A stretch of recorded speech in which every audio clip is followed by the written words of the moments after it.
Hello, Intervale Eagles. We hope you enjoyed our first two installments of Eagles Read.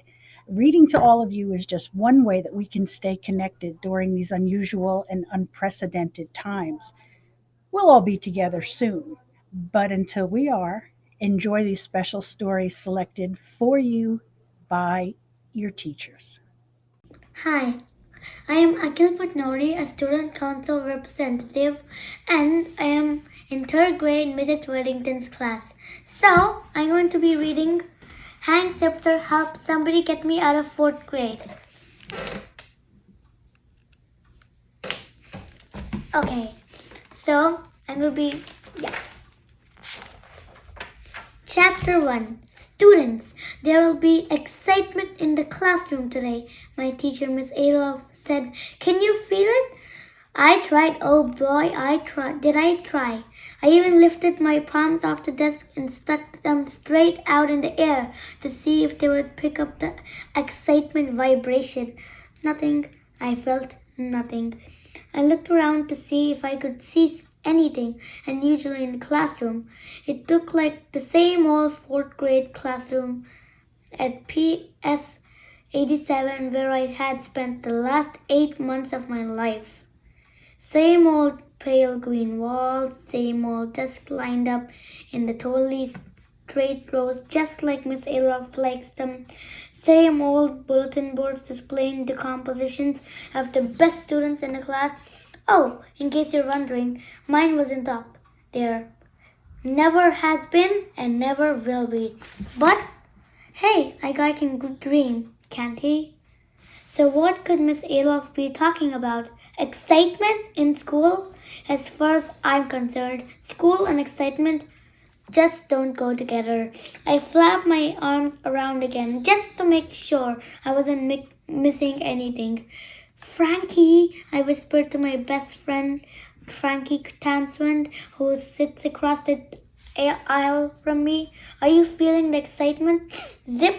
The only thing I'm feeling is the breeze coming out of your armpits, he answered. What with all the flapping? Excuse me, Henry, Miss Adolph suddenly cut in. I looked up. She was staring at me over the top of her gray-rimmed glasses. You seem to be not in the midst of a conversation. I hope I'm not disturbing you. Oh, we're almost finished, Miss Adolph, I said. We're just trying to feel the excitement that you said was in the room. Everyone laughed. Correction, everyone laughed but Miss Adolph. She gave me that stare. You know, the one more wisecrack and you're on your way to Principal Love's office stare. She's good at that. In fact, I think she invented it. Mr. Zipser, Miss Adolph said, I hope you're not trying to be funny, because if there's one thing that annoys me, it's funny children having fun. Miss Adolph walked over to my desk and stood so close that I could see a piece of lint on her gray skirt, the one she wears every single day to our school. For a second, I was tempted to reach out and pick it off, the way my mom is always picking bits of lint and donut crumbs and other stuff off my clothes. There's something about a little chunk of lint that screams, Somebody remove me, please! My hand was just starting to reach out for Miss Adolph's skirt when my brain woke up and shouted at me, Hank, Zipser, get your hand back right now. You don't pick lint from your fourth grade teacher's skirt region. That's beyond icky. Fortunately, I pulled my hand back just in time. Another trip to Principal Love's office avoided! I wasn't trying to get in trouble in class, but I'm going to tell you the truth because I feel like I can trust you. It does feel really good to make 31 kids laugh all at the same time. And when you're doing that, you're usually doing something that's going to get you in trouble. Actually, on that particular Tuesday, it was only 30 kids that I made laugh. There was one, Nick the Tick McKelty, who definitely did not laugh. There was no surprise. Surprise, though Nick McCulty only laughs at his own jokes, which, by the way, are not funny and are really, really mean. If you like this book, you could get it at the Parsippany Library. The Parsippany now offers curbside pickup. Hi everybody, my name is Yagna, and today I'm going to be reading a book called Mrs. Daisy is Still Crazy. I'm going to read chapter 1.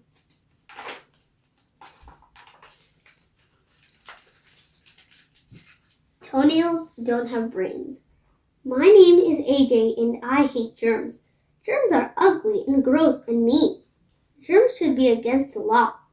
The police should arrest germs and throw them in jail. Little germ jails. That would teach them a lesson. When I walked into Mr. Cooper's class the other day, all the girls were oohing and ahhing about something. I peeked to see what they were looking at. It turned out that Andrea Young, little Miss I Know Everything, got a smartphone from her parents. Smartphones are cool, said Emily, Andrea's crybaby friend. My mom said I can use it to look things up, Andrea told the girls. Why don't you look up how to be less annoying, I told Andrea. Oh, snap, said my friend Ryan. Think of it, Andrea told me. I have all the information in the world right here in my hand, Arlo. Andrea calls me by my real name because she knows I don't like it. She was a real smarty pants even before she got a smartphone. Now she's going to be an even smarter smarty pants. Why can't a truck full of smartphones fall on her head? What are you looking down here for? The story up there, dumbhead. I put my backpack into my cubby and went to my seat. Then I looked around. Something was missing. What was it? Oh yeah, I know. It was a teacher, Mr. Cooper. Where's Mr. Cooper? Asked Michael, who never ties his shoes. Where's Mr. Cooper? Asked Alexia, this girl who rides a skateboard all the time. Where's Mr. Cooper? Asked Neil, who we call the nude kid, even though he wears clothes. In case you were wondering, everybody was asking where Mr. Cooper was. That's when our principal, Mr. Klutz, walked into the room.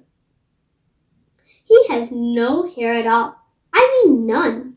He should get a hair transplant from a hairy guy who has plenty of hair to spare. Where's Mr. Cooper? We all asked. Mr. Cooper isn't feeling well today, Mr. Klutz said. Gasp! Everybody gasped. I hope he's going to be okay, said Emily, who's always worried about everybody being okay. Oh no, I shouted, just to yank Emily's chain. Mr. Cooper is going to die! Everybody started yelling and screaming and shrieking and hooting and hollering and freaking out.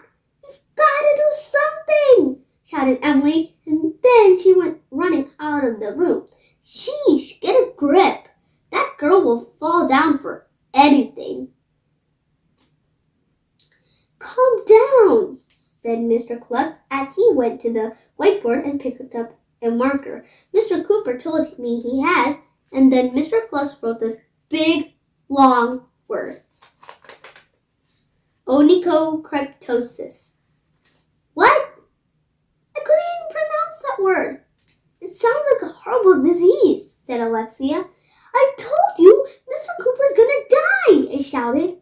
Everybody started yelling and screaming and shrieking and hooting and hollering and freaking out again. I just looked that word up on my smartphone, said Andrea. It means ingrown toenail. What's an ingrown toenail? Asked Michael. That's when your toenail grows into your skin instead of out, Mr. Klutz explained. Yuck! Everybody shouted. Gross! The ingrown toenails would be a good name for a rock band. Why would a toenail want to grow into your skin? I asked. Toenails don't want to do anything, asked Neil. Toenails don't have brains. Toenails are weird. That sounds scary, said Ryan. What What if Mr. Cooper's toenail grows the wrong way and it grows inside his body until it comes out of the top of his head? Ew! Everybody started shouting. Disgusting! Relax, that's not going to happen, Mr. Klutz told us. Nobody has ever had a toenail sticking out of their head. There's always a first time, I said. Is Mr. Cooper really going to die? Asked Alexia. Mr. Cooper is super, said Ryan. He has superpowers, so he can't die. That's a fact. Nobody ever died from an ingrown toenail, Mr. Klutz told us. There's always a first time, I said again. Emily came back to class and sat in her seat. Okay, everyone, calm down, please, said Mr. Klutz. Mr. Cooper will be back to school tomorrow. He told me he's going to see his doctor this morning. For the rest of the day, you'll have a sub. Sub sandwiches all day, I shouted. Hooray! Not a sub sandwich, dumbhead, said Michael. Sub is a boat that goes underwater. It's a submarine. I knew that. Submarines are cool. But why would we getting submarine all day just because Mr. Cooper has an ingrown toenail? How does submarine fit inside the classroom anyway?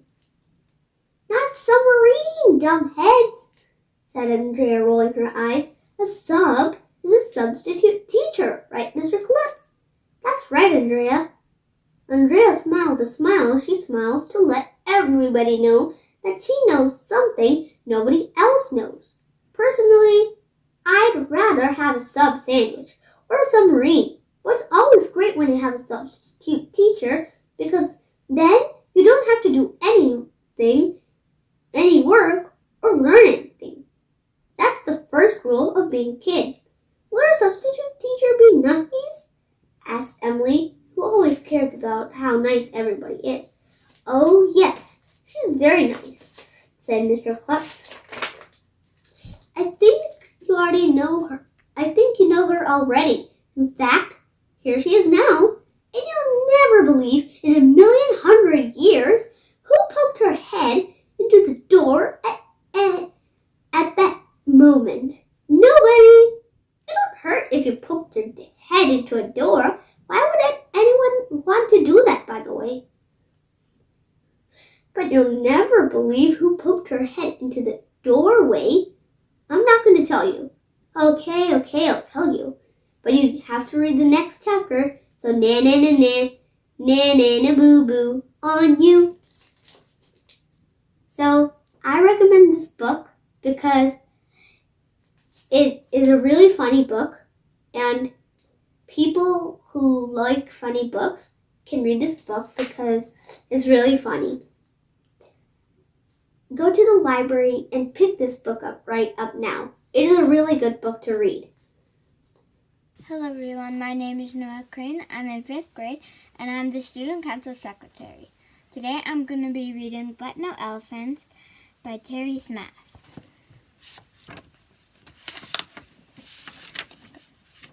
Grandma Tildy lived all alone. She worked hard every day. She had no time to play.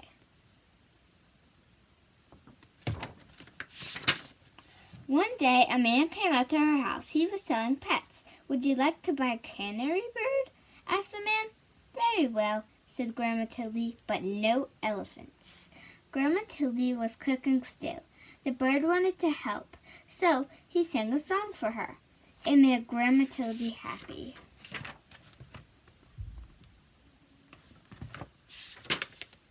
That night they sat down to eat stew together, and it tasted better than ever before. The next day the pet man came again. Would you like to buy a beaver? He asked. Very well, said Grandma Tildy, but no elephants. Grandma Tildy needed firewood. The beaver wanted to help, so he cut the wood with his sharp teeth. That night they sat in front of the warm fire.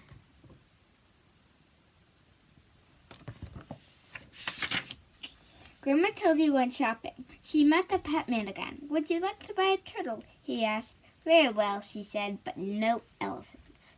Grandma Tildy was tired, so the turtle wanted to help.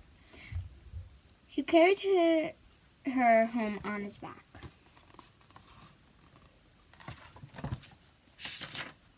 That night, Grandma Tildy washed the turtle and put him to bed. The next day, it rained hard. The roof started to leak. Then, someone knocked on the door. It was you-know-who. "Would you like to buy a woodpecker?" the man asked. "Very well," said Grandma Tildy, "but no elephants." The woodpecker wanted to help, so he nailed the roof down tight. The dripping stopped. That night they all danced in the warm, dry house. The days got colder and colder. Grandma Tildy put food in jars for the winter. "I don't like the cold," she said.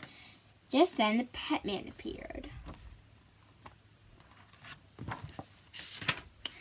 "Would you like to buy an elephant?" he asked. "It's the only animal left, and I must leave before it snows." "No, no elephants," shouted Grandma.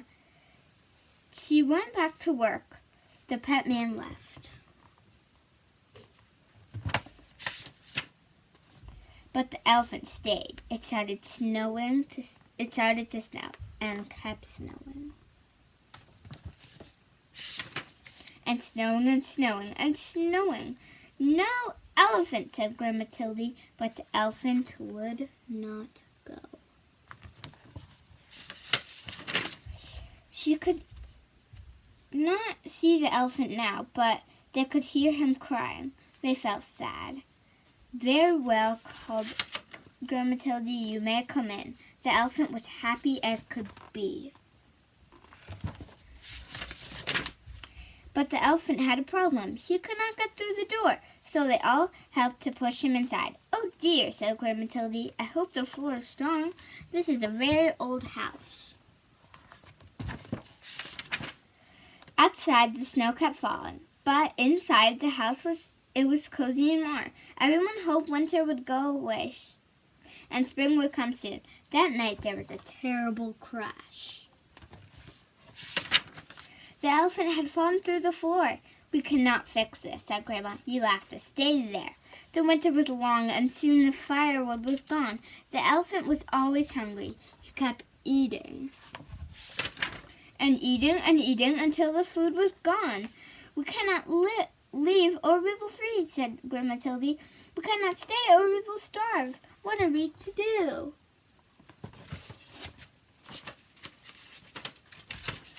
The elephant felt sorry. Then he thought of a way to help. He started to walk. He walked and walked and walked and walked.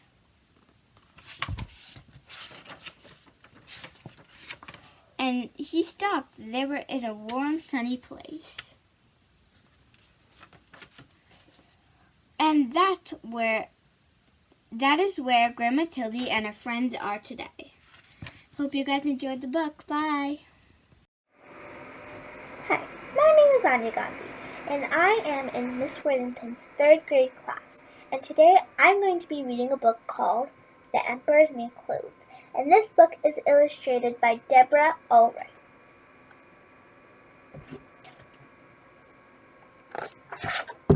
The Emperor's New Clothes, retold by Catherine Sully and illustrated by Deborah Allwright. Once there was an emperor who was very proud of how he looked. More than anything, he loved his new clothes. He bought the finest silk and satin, velvet and lace, and he kept the royal tailors busy day and night making new clothes. They even made matching outfits for the emperor's little dog. The royal closets were overflowing. Every morning the emperor would admire himself in the mirror and say, "Aren't I the best dressed emperor in the whole wide world?" No matter what they really thought, everyone around him would bow and say, "Yes, Your Majesty, you are." Every year the emperor led a royal parade through the city, wearing his very best clothes. But one year he decided that his best clothes would not do. "This year," he told his tailors, I want to wear an outfit so splendid no one will ever forget it. The tailors worked day and night, making the best clothes that they could fashion. They brought the emperor piles and piles of new clothes to try on, but nothing pleased him. These clothes are much too ordinary. I must have something more magnificent.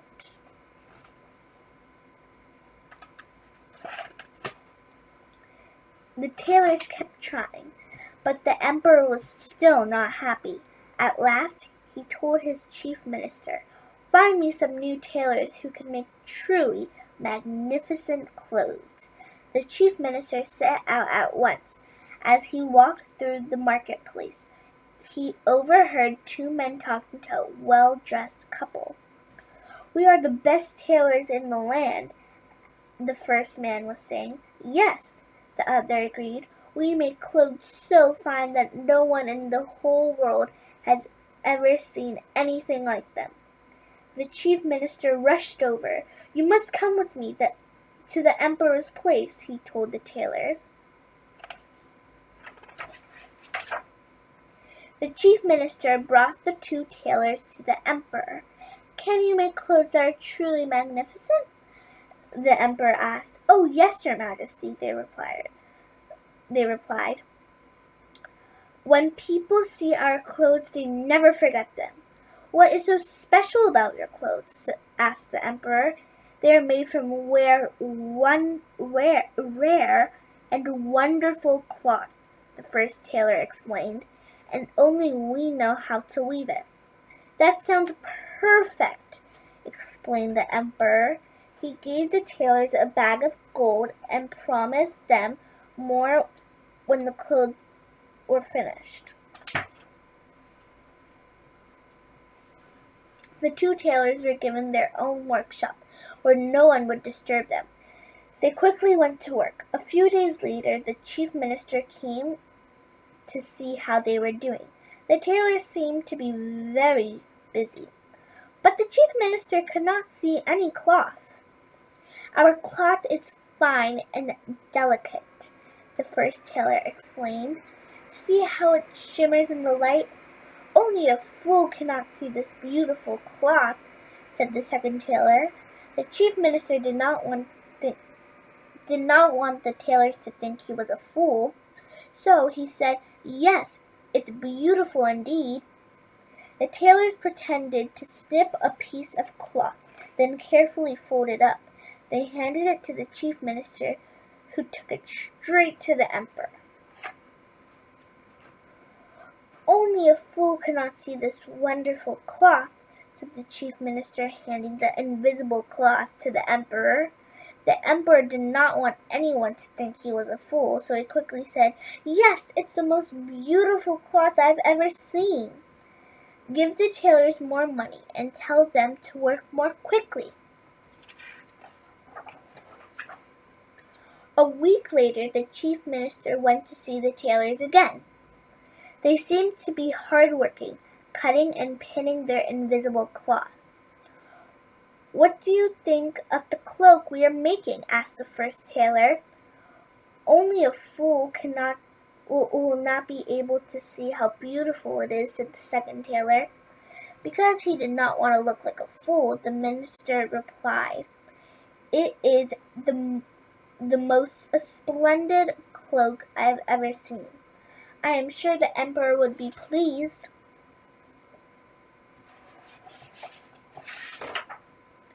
At last, the day of the parade arrived. The emperor eagerly went to his dressing room, where the tailors were waiting. Very carefully, the tailors helped the emperor put on his wonderful new clothes. Of course, the emperor could not see any clothes at all, but he did not want the tailors to think he was a fool, so he said, "These are the most magnificent clothes I've ever worn." Smiling, he admired himself in the mirror.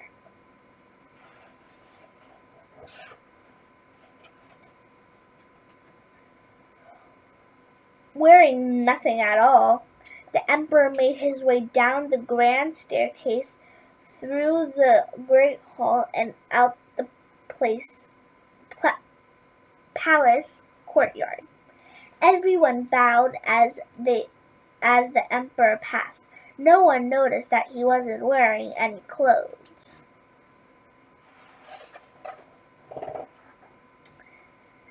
The parade made its way through the city.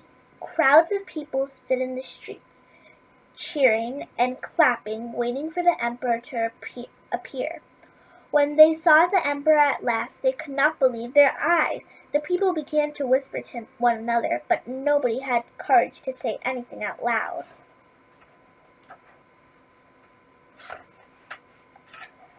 One little boy and his sister made their way in front of the crowd. As soon as they saw the emperor, they began to laugh and point at him. "Look!" they giggled as the emperor had no clothes on.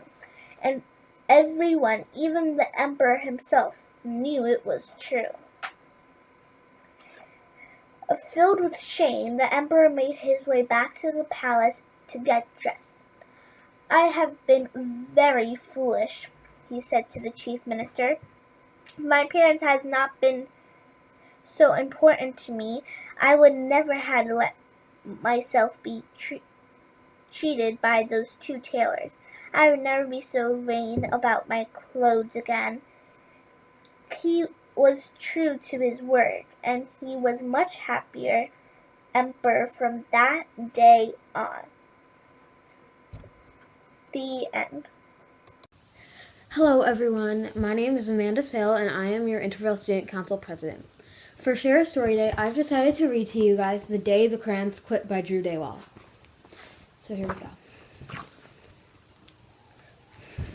One day in class, Duncan went to take out his crayons and found a stack of letters with his name on them. "Hey Duncan, it's me, Red Crayon.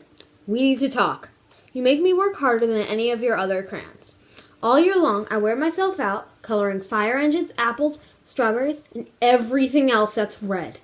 I even work on holidays. I have to color all the Santas at Christmas and all the hearts on Valentine's Day. I need a rest. Your overworked friend, Red Crayon."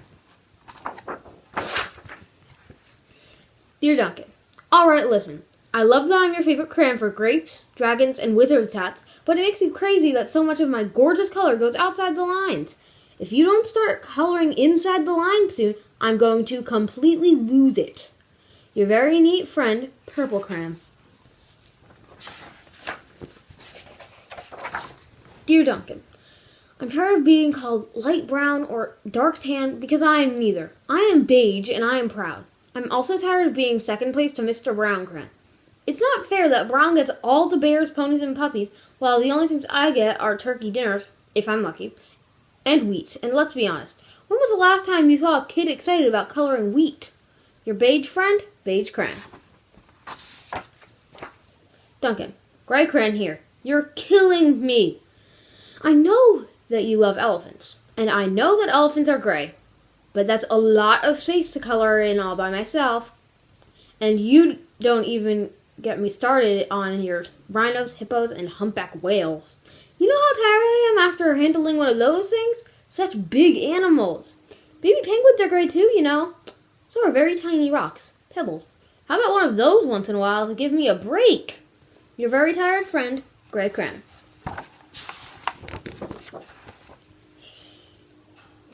Dear Duncan, you color with me, but why? Most of the time, I'm the same color as the page you are using me on. White. If I didn't have a black outline, you wouldn't even know I was there. I'm not even in the rainbow. I'm only used to color snow, or to fill in empty space between other things. And it leaves me feeling, well, empty. We need to talk. Your empty friend, White Crayon.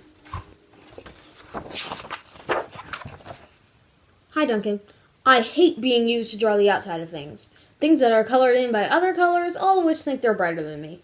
It's not fair when you use me to draw a nice beach ball and then fill in the colors of the ball with all the other crayons. How about a black beach ball sometime? Is that too much to ask? Your friend, Black Crayon. Dear Duncan, as Green Crayon, I am writing for 2 reasons. One is to say that I like my work, loads of crocodiles, trees, dinosaurs, and frogs. I have no problems and wish to congratulate you on a very successful coloring things green career so far. The second reason I write is for my friends, Yellow Crayon and Orange Crayon, who are no longer speaking to each other. Both crayons feel they should be the color of the sun. Please settle this soon because they're driving the rest of us crazy. Your happy friend, Green Crayon. Dear Duncan, Yellow Crayon here. I need you to tell Orange Crayon that I am the color of the sun. I would tell him, but we are no longer speaking. And I can prove I'm the color of the sun, too. Last Tuesday, you used me to color in the sun on your Happy Farm coloring book. In case you've forgotten, it's on page 7. You can't miss me. I'm shining down brilliantly on a field of yellow corn. Your pal, and the true color of the sun, Yellow Crayon. Dear Duncan, I see Yellow Crayon already talked to you, the big whiner. Anyway, could you please tell Mr. Tattletale that he is not the color of the sun? I would, but we're no longer speaking. We both know that I am clearly the color of the sun, because on Thursday you used me to color the sun on both Monkey Island and Meet the Zookeeper pages in your Day at the Zoo coloring book. Orange, you glad I'm here? Ha! Your pal, and the real color of the sun, Orange Crayon. Dear Duncan, it has been great being your favorite color this past year, and the year before that, and the year before that. I've really enjoyed all those oceans, lakes, rivers, raindrops, rain clouds, and clear skies. But the bad news is I am so short and stubby, I can't even see over the railing in the crayon box anymore. I need a break. Your very stubby friend, Blue Crayon. Duncan, okay, listen here, kid. You have not used me once in the past year. It's because you think I'm a girl's color, isn't it? Speaking of which, please tell your little sister I say thank you for using me to color in her Little Princess coloring book. I think she did a fabulous job of staying inside the lines. Now back to us. Could you please use me sometime to color the occasional pink dinosaur or monster or cowboy? Goodness knows they could use a splash of color. Your unused friend, Pink Crayon. Hey Duncan, it's me, Peach Crayon. Why did you peel off my wrapper? Now I'm naked and too embarrassed to leave the crayon box. I don't even have any underwear. How would you like to go to school naked? I need some clothes. Help! Your naked friend, Peach Crayon. Well, poor Duncan just wanted to color. And of course he wanted his crayons to be happy. And that gave him an idea. When Duncan showed his teacher his new picture, she gave him an A for coloring and an A+ for creativity. The end. I hope you guys enjoyed it. Bye. Hi everyone, my name is Sanu Patel and I'm your student council treasurer. Today we're going to be reading one of my all-time favorite books. We're going to read a story from it called Goldilocks and the Three Bears. Goldilocks and the Three Bears, adapted by Bill Shockey, illustrated by James Finch. Once upon a time, there were 3 bears, a great big papa bear, a middle-sized mama bear, and a little baby bear. One morning, Mama Bear made some porridge for breakfast, but it was much too hot to eat. The 3 bears decided to go for a walk while their porridge cooled on the table. Nearby in a forest, a young girl named Goldilocks became lost while she was picking flowers. As she wandered about, she saw the cozy little cottage that was the home of the 3 bears. She tried the front door and found that it was not locked. Goldilocks entered the door and saw 3 bowls of porridge on the table. "Oh, I'm very hungry, and it smells so good," the little girl said out loud. She tasted a spoonful of porridge from the big bowl and said, "This is much too hot." Then she took a bite from the middle bowl of porridge and said, "This is much too cold." Then she took a spoonful out of the smallest bowl. She said, "This one is just right." And she ate up all the porridge. Goldilocks saw 3 chairs by the fireplace. She thought, "I'm very tired and would like to rest by the warm fire." First, she sat in Papa's bear chair. "This chair is much too big," she cried. Next, she sat in Mama Bear's chair and said, "This chair is much too wide." Then she sat in the smallest chair that belonged to Baby Bear and said, "Oh, this chair is just right." Suddenly, the chair broke and she fell to the floor with a bang. Then Goldilocks thought, "I'm very sleepy and would like to take a nap." She climbed to the stairs to find a place to rest and found 3 beds. She first tried Papa Bear's bed. "This bed is much too hard for me," she said. Then she tried Mama Bear's bed and said, "This bed is much too soft for me." Next, Goldilocks lay down on Baby Bear's bed. "Ah, this bed is just right," she said. She fell fast asleep. Just about this time, the 3 bears came home from their walk. They knew right away that someone had been in their cottage. "Someone has been eating my porridge," said Papa Bear. "Someone has been eating my porridge," said Mama Bear. Baby Bear said, "Someone has been eating my porridge, and look, now it's all gone." The 3 bears walked over to the fireplace. "Someone had been sitting in my chair," said Papa Bear. "Someone has been sitting in my chair," said Mama Bear. Baby Bear said, "Someone has been sitting in my chair. And look, now it's all broken." The 3 bears sat quietly and went up the stairs. Papa Bear took one look at his bed and said, "Someone has been sleeping in my bed." Mama Bear said, "Someone has been sleeping in my bed." Baby Bear said, "Someone has been sleeping in my bed. And look, there she is." Suddenly, Goldilocks woke up from her nap and saw 3 bears. She jumped out of the bed, went down the stairs as fast as she could, and ran right at the door. And the 3 bears never saw Goldilocks again. The end. I hope you enjoyed this story. This story is one of my all-time favorite stories. Bye! Hi, I'm Ava Tahiri, and I'm going to be reading The Day the Crayons Came Home.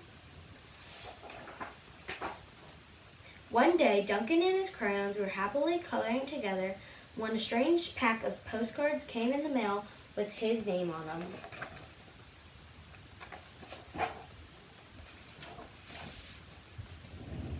Dear Duncan, not sure if you remember me, but my name is Maroon Crayon. You only colored with me once, and that was to draw a scab. But whatever. Anyways, you lost me in the couch 2 years ago. Then your dad sat on me, and he broke me in half. I never would have survived if it was not for a paperclip who brought me back to health. I'm fully better, so come get me. Is it cool if Paperclip comes too? He's really holding me together these days. Sincerely, your Maroon Crayon.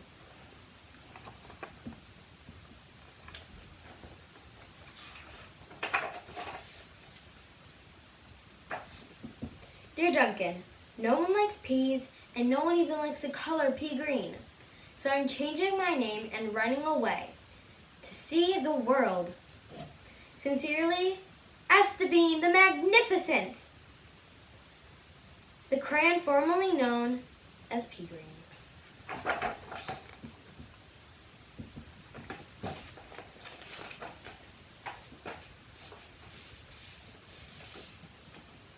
Hi Duncan, it's me, Neon Red Crayon. Remember that great vacation we had with your family?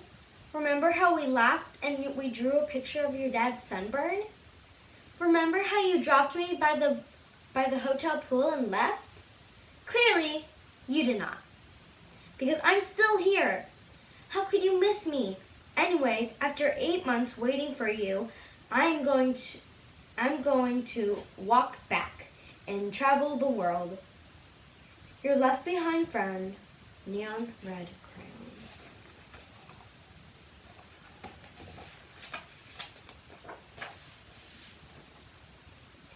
Duncan, it's us, Yellow and Orange Crayon.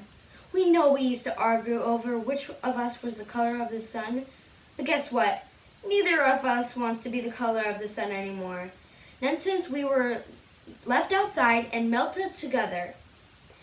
Together! You know the real color of the sun? Hot. That's what. We're so sorry for arguing. You can make green the sun for all we care. We just want you to bring us home. Your not so sunny friends, yellow and orange crayon.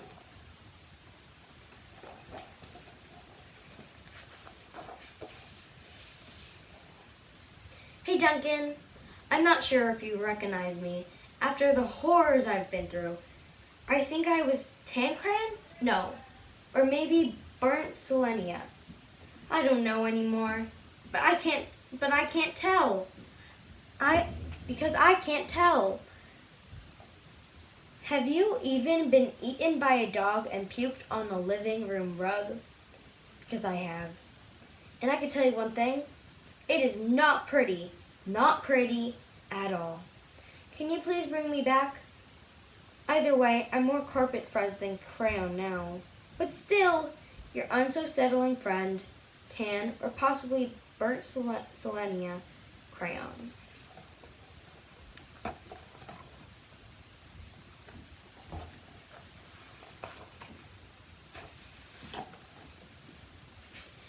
Dearest Duncan, could you please open up the front door? It's kind of hard to want to see the world when the door's closed. Sincerely, Esteban the Magnificent.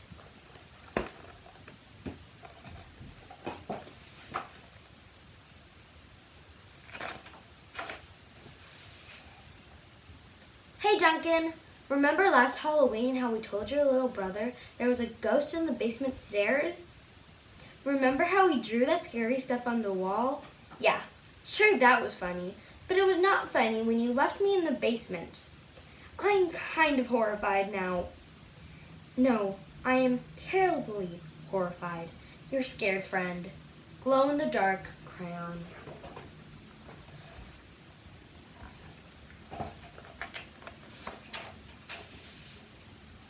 Dear Duncan, looks like I'm almost home. Been through China, Canada, and France. And I think I'm crossing New Jersey by camel now. Now New Jersey has giant pyramids, right? See you soon. Neon red crayon. P.S. Next stop, the North Pole. I think.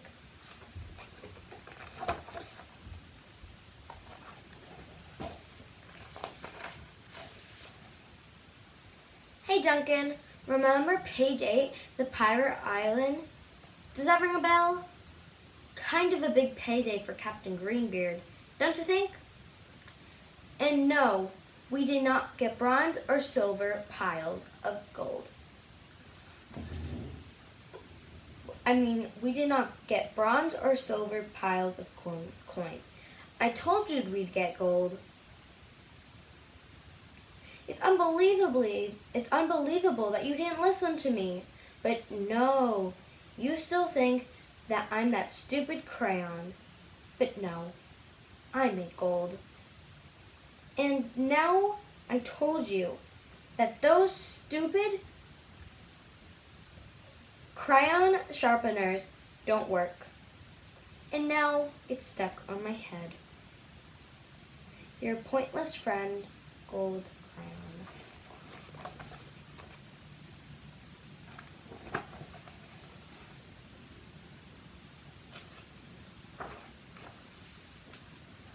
Dear Duncan, I've never seen the world. It's raining. I'm coming back. From Esteban the Magnificent. Hey Duncan, you're probably wondering, why is my head stuck on your sock? A question I ask myself every day. Well, it's because for the last week you left me in your pant pocket and I ended up in the dryer. And I landed on your sock and now I'm stuck to it. Who knew things who knew your things that have already been washed smell so terrible?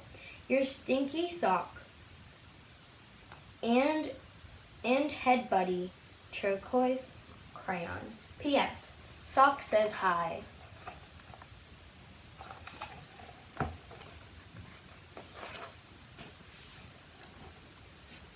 Dear Mr. Duncan, I know I'm not your crayon. I know I belong to your baby's brother set, but I can't take him anymore. He has bitten the top of my head, and he has put in me to draw noses that don't even look like a nose. Even worse, he tried to put me in the garbage. The worst part is that he's a terrible artist. He is not a little Picasso. Not even a little bit. Anyways, I'm donezo with him. I don't think he met your brother. I'm sorry. I don't think I want to meet your brother again. Please rescue me, your desperate friend. Big, chunky, toddler crayon.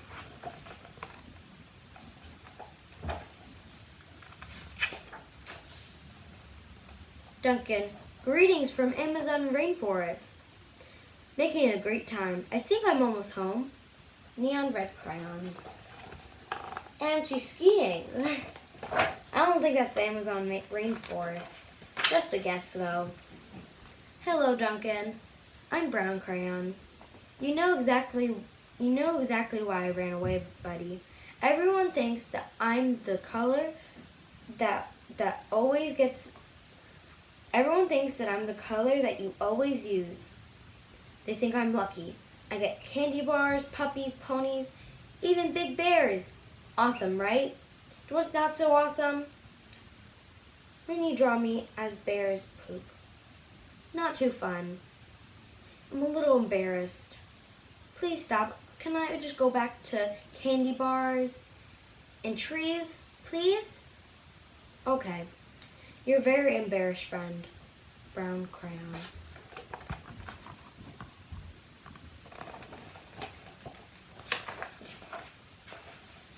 Duncan was sad to learn that all of his crayons were lost, forgotten, broken, and neglected over years, so he ran out gathering them all. But Duncan's crayons were also damaged and differently shaped than they used to be, so they no longer fit in the crayon box. So Duncan had an idea. There's all the cards. He built a place where each and every crayon would always feel home.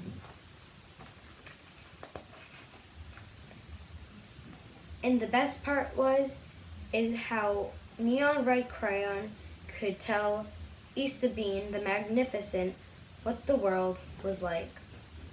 She did travel over the Great Wall of China. Who doesn't want to hear about that? The end. I hope you all liked this book, and here is also Neon Red Crayon. So yeah. I hope you guys, anyways, love this book. And if you would like to read the first book of this, it is called The Day the Crayons Left, I believe. So, bye! Hi, I'm Jillian from Miss Schroeder's 5th grade class, and I'm going to be reading Where the Wild Things Are by Mars Sendak. The night Max wore his wolf suit and made mischief of one kind,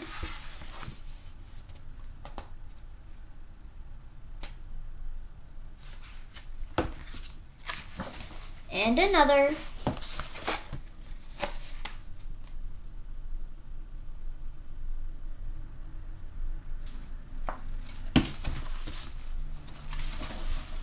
his mom called him Wild Thing, and Max said, "I'll eat you up." So he was sent to bed without eating anything.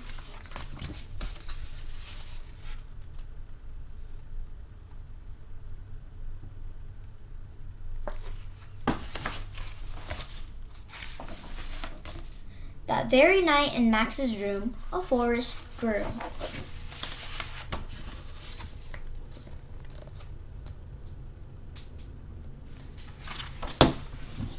And grew.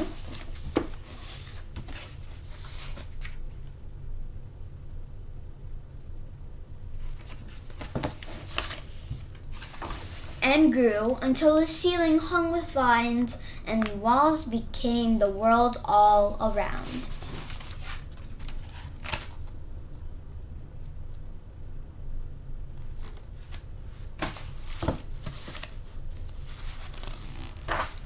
And an ocean tumbled by with a private boat for Max, and he sailed off through night and day.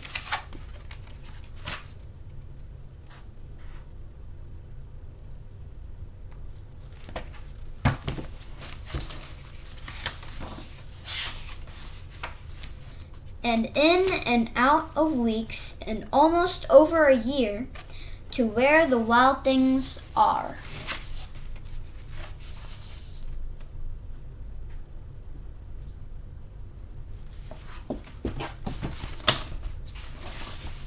And when he came to the place where the wild things are, they roared their terrible roars and gnashed their terrible teeth and rolled their terrible eyes and showed their terrible claws.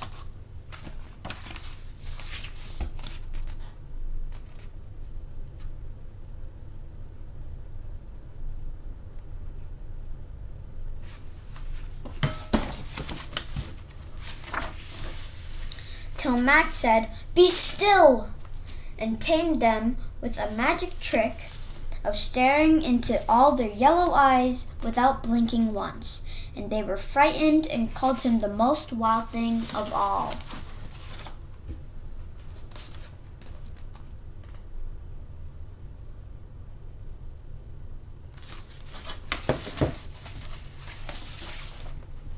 And made him king of all wild things. And now, Max cried, "Let the wild rumpus start."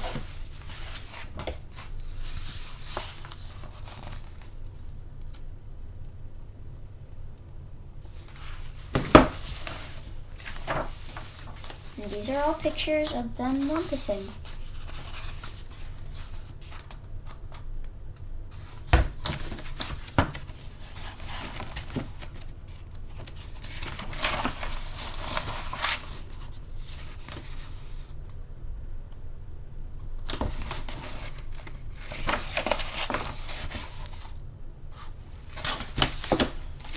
"Now stop," Max said, and sent the wild things off to bed without their supper. And Max, the king of all wild things, was lonely and wanted to be where someone loved him best of all. Then all around from far away across the world he smelled good things to eat. So he gave up being king of where the wild things are.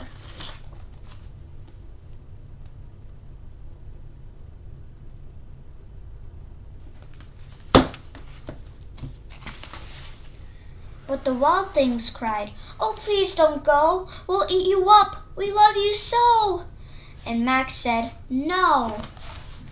The wild things roared their terrible roars and gnashed their terrible teeth and rolled their terrible eyes and showed their terrible claws. But Max stepped into his private boat and waved goodbye.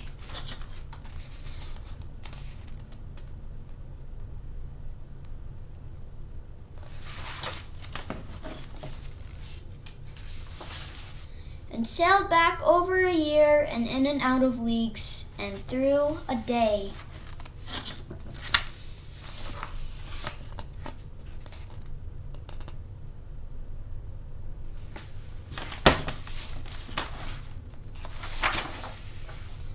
And into the night of his very own room, where he found his supper waiting for him.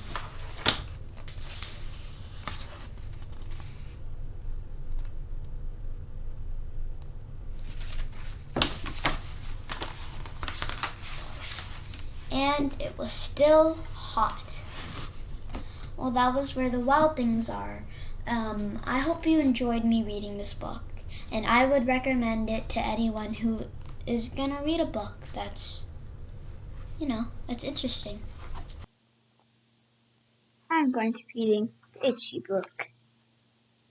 Gerald, do you like the books that make you feel things? I do. Do you like books that make you feel things all over? I do. Then I have a book just for you. The Itchy book. I feel you will love it.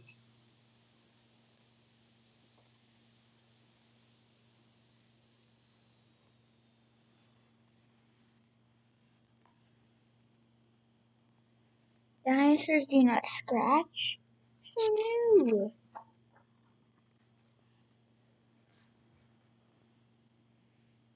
Huh?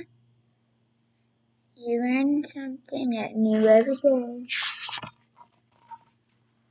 Stop. Oh, what are you doing? Next I'm going to scratch it. Look outside. Dinosaurs do not scratch. But I am itchy. Dinosaurs are tough. We do not scratch.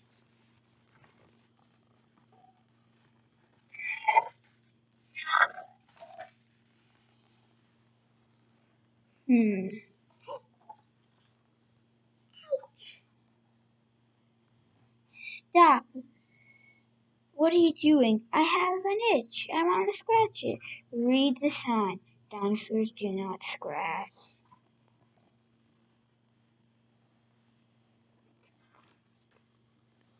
Are you a dinosaur or not? Of course I am.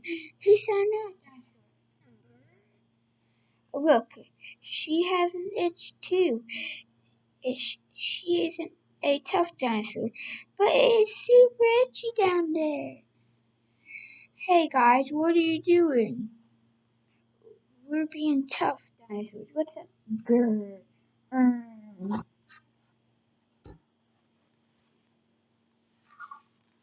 My back is itchy. Would one of you tough dinosaurs scratch it for me, please?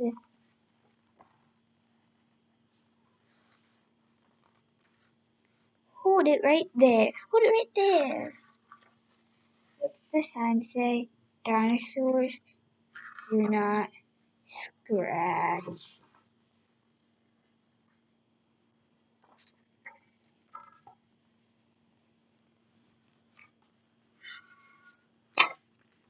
Holy macaroni, guys, it's a T-Rex.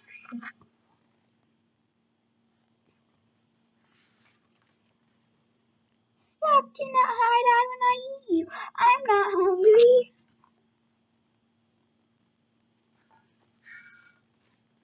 I am itchy. Can you scratch it behind this tag, please? You tell him.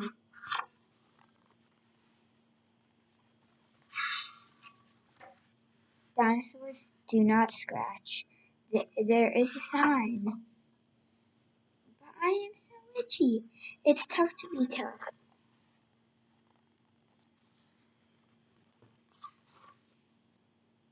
We are tough dinosaurs. Tough dinosaurs do not scratch. Tough dinosaurs stick together. Let me show you.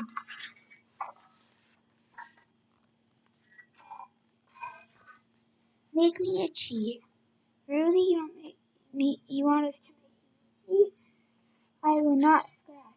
Even if I touch you with the tip of a feather, I can take it.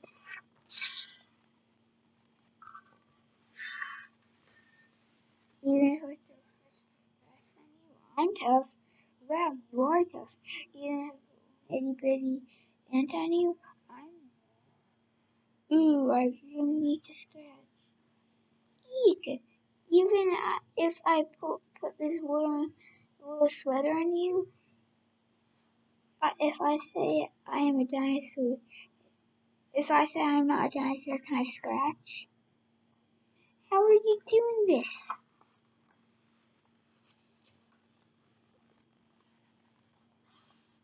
Dinosaurs do not scratch. What about dandelion seeds? dry leaves, a straw hat, daisies, a caterpillar, sand from the beach, hair from my last haircut, a cat.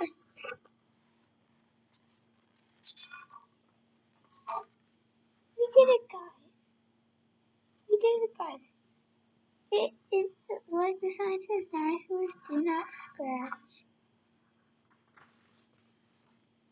Alone?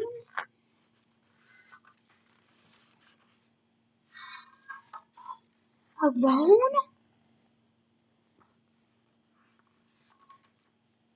You dinosaurs look off. Well, do you feel okay? You feel itchy.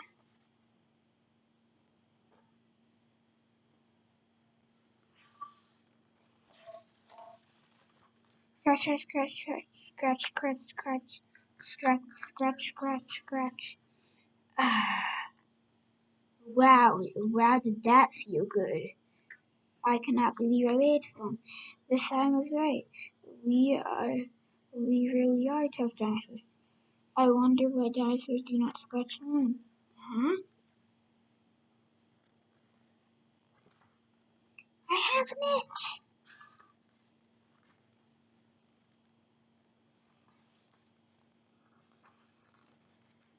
A good book scratches an itch, but so does Hi, I'm Jennifer Rothrock from Miss Garcia's 4th grade class, and I'm going to read you Owen by Kevin Hanks. Owen had a fuzzy yellow blanket. He'd had it since he was a baby. He loved it with all his heart. Fuzzy goes where I go, said Owen, and Fuzzy did. Upstairs, downstairs, in between, inside out, upside down. Fuzzy likes what I like, said Owen, and Fuzzy did.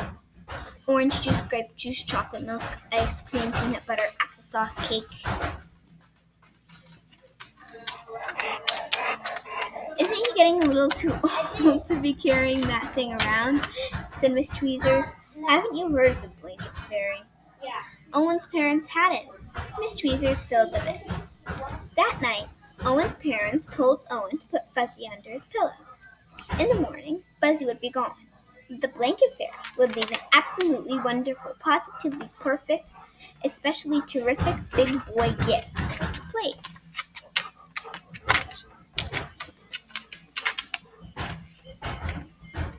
Owen stuffed Fuzzy inside his pajama pants and went to sleep. No blanket fairy, said Owen. No kidding, said Owen's mother. No wonder, said Owen's father.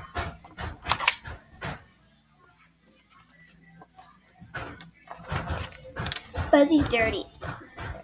Fuzzy's torn and ratty, said Owen's father. No, said Owen. Fuzzy's perfect. And Fuzzy was. Fuzzy played Captain Plunger with Owen. To the rescue! Fuzzy helped Owen become invisible. Bet you can't see me.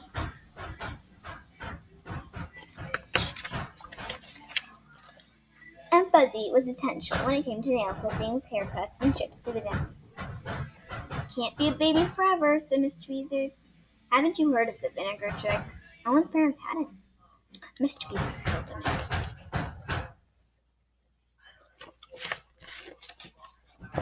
When Owen wasn't looking, his father dipped Owen's favorite corner of Fuzzy into a jar of vinegar. Owen sniffed and smelled and sniffed. He picked a new favorite corner. Then he rubbed the smelly corner all around his sandbox, buried it in the garden, and took it back to the kennel. Good as new, said Owen.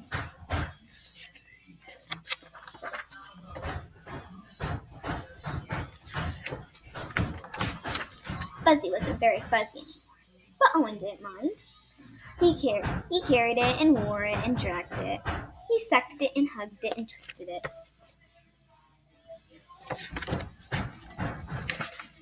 What are we going to do? Said Owen's mother. School is starting soon, said Owen's father. Can't bring a blanket to school, said Miss Tweezers. Haven't you heard of saying no?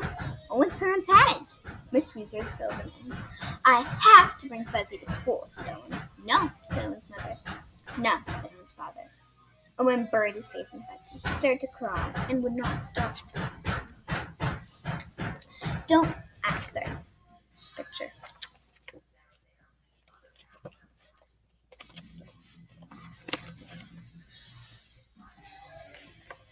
Don't worry, said Owen's mother. It'll be all right, said Owen's father. And then suddenly Owen's mother said, I have an idea. It was absolutely wonderful, positively perfect, especially terrific idea. First she snipped, then she sewed, then she snipped again and sewed some more.